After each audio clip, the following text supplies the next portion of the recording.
Hello बच्चों, let's read this question. The question says, A part, answer the following. First part, which cell used in hearing aids? Second, which cell were used in Apollo space program? Third part, which cell used in automobiles and inverters? Fourth part, which cell does not have long life? Part B, the first part, state Faraday's second law of electrolysis.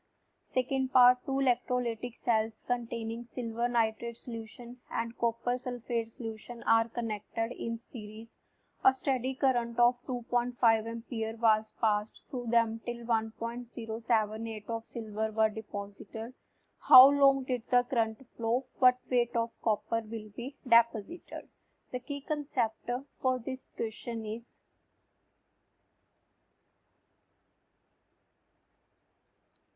Type of cell. इस question में हमें first part में cells की type पूछा गया कि कहाँ कहाँ पे कौन कौन सा सेल यूज होता है, और सेकंड में हमें एक तो फैराडेज लॉ पूछा है और एक न्यूमेरिकल पूछा गया है। अब बात करते हैं पार्ट ए की। पार्ट ए के जो फर्स्ट पार्ट है उसमें हमें पूछा गया है जो हमारे हियरिंग एड्स होते हैं, जिससे हमें जैसे ईयरफोन्स वगैरह हो गए तो उनमें कौन सा सेल यूज किया जाता है, तो इसमें यूज किया जाता है हमारा मर्क्यूरी सेल। तो जो हमारे हियरिंग एड्स हैं उनमें मर्क्यूरी सेल यूज किया जाता है। इसमें जो मर्क्यूरी ऑक्साइड है ये मेन हमारा सोर्स रहता है। उसके बाद हमें सेकंड पार्ट में पूछा गया है कि जो अपोलो स्पेस प्रोग्राम हुआ था उसमें कौन सा सेल यूज किया गया था। तो अपोलो स्पेस प्रोग्राम में हमारा जो था वो क्या यूज किया गया था, फ्यूल सेल यूज किया गया था। उसमें भी हमारे पास पर्टिकुलर फ्यूल सेल यूज किया गया था, that is hydrogen oxygen fuel cell. हमारे पास बहुत सारी वैरायटी के फ्यूल सेल होते हैं, लेकिन जो हमारा मेन रहता है वो रहता है हाइड्रोजन ऑक्सीजन फ्यूल सेल। इसमें एक कैथोड होता है, एक एनोड की तरह एक्ट करता है।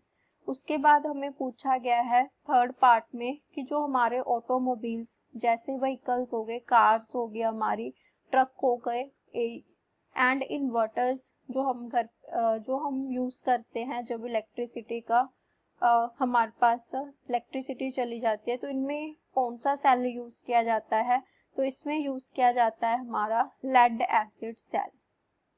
इसमें जो हमारा मेन रहता है वो रहता है सल्फ्यूरिक एसिड।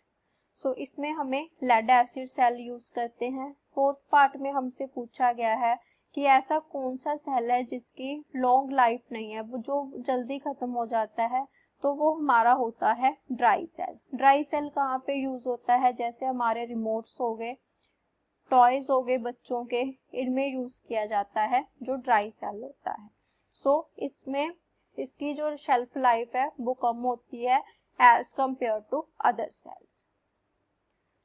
नेक्स्ट हमारे पास बी पार्ट है। इसमें पूछा गया है फैराडे के दो लॉ हैं हमारे पास। इसमें पूछा गया है सेकेंड लॉ ऑफ इलेक्ट्रोलिसिस। तो Faraday's second law of electrolysis, तो हमें सेकेंड लॉ पूछा गया है, इसे डिफाइन करते हैं हम। It states that if the same amount of electricity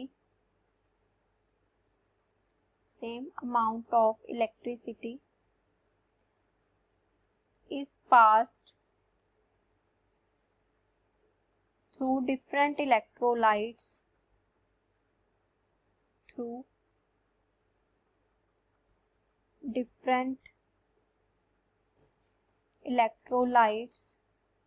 the masses of ions deposited at the electrodes are directly proportional to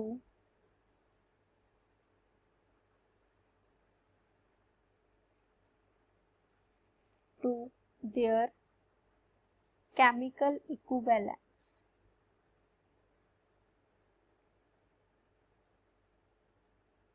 तो ये लॉ हमें क्या बताता है कि अगर हम अलग अलग इलेक्ट्रोलाइट में से same amount of electricity pass करते हैं तो जो इलेक्ट्रोड्स पे आयन डेपोजिट होंगे उनका जो मास है वो किसके प्रोपोर्शनल होता है, उनके केमिकल इक्विवेलेंट के प्रोपोर्शनल होता है। उसके बाद हमें न्यूमेरिकल पूछा गया है। इस न्यूमेरिकल में हमें क्या पूछा गया है कि दो इलेक्ट्रोलिटिक सेल्स हैं, एक में सिल्वर नाइट्रेट का सोल्यूशन है, दूसरे में कॉपर सल्फेट का सोल्यूशन है और दोनों को हमने सीरीज में कनेक्ट किया है। तो 2.5 एम्पियर का करंट दोनों में से पास करवाया है और हमारे पास जो सिल्वर नाइट्रेट है उसमें क्या हुआ, 1.078 ग्राम सिल्वर डेपोजिट हो गया। तो हमसे पूछा गया है कि करंट कितने टाइम के लिए फ्लो किया गया और कॉपर का कितना वेट डेपोजिट हुआ। सिल्वर एंड कॉपर का एटॉमिक वेट हमें गिवन है। तो इसमें हमारे पास जो सेकंड क्वेश्चन है इसमें हमारा जो की कंसेप्ट है वो फैराडेज सेकंड लॉ ही है। अभी हमने स्टडी किया Faraday's second law. Faraday's second law हमें क्या बोल रहा था कि अगर हम दो इलेक्ट्रोलाइट में से same amount of electricity pass करते हैं तो उनका जो वेट डेपोजिट होता है वो किसके प्रोपोर्शनल होता है, उनके केमिकल इक्विवेलेंट के। तो इसे अगर हम खोल के लिखते हैं तो हमारे पास आएगा Zi into T, where W क्या है हमारे पास, वेट मेटल का जो डेपोजिट हुआ है, वेट ऑफ मेटल जो डेपोजिट होगा जो हुआ है। Z क्या हो गया उसका केमिकल इक्विवेलेंट और इलेक्ट्रोकेमिकल इक्विवेलेंट जिसके ये प्रोपोर्शनल रहता है।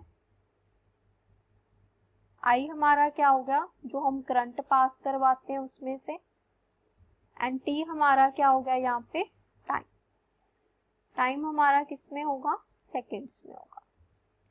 तो अगर हम फर्स्ट पार्ट की बात करते हैं, फर्स्ट पार्ट में हमें क्या है, सिल्वर का वेट गिवन है जो डेपोजिट हुआ है, हमने टाइम फाइंड करना है कि कितने टाइम के लिए करंट फ्लो किया है। तो फर्स्ट पार्ट में हमारे पास सिल्वर का जो वेट डेपोजिट हुआ है वो कितना गिवन है, 1.078 ग्राम। सिल्वर का जो एटॉमिक वेट है उसको से हम m से रिप्रेजेंट करते हैं, वो कितना गिवन है हमें 107.8 gram. And number of electron transfer पर अगर हम सिल्वर नाइट्रेट की बात करें तो सिल्वर नाइट्रेट में सिल्वर की वैलेंसी क्या है +1, लेकिन जब ये इलेक्ट्रोड पे डिपॉजिट हो जाएगा तो मेटल फॉर्म में आ जाएगा तो इसकी वैलेंसी क्या हो जाएगी हमारे पास 0। तो इसमें कितने इलेक्ट्रॉन का ट्रांसफर हुआ है, एक का ही हुआ है। सो हमारे पास नंबर ऑफ इलेक्ट्रॉन कितने ट्रांसफर हुए हैं, 1 हुए हैं।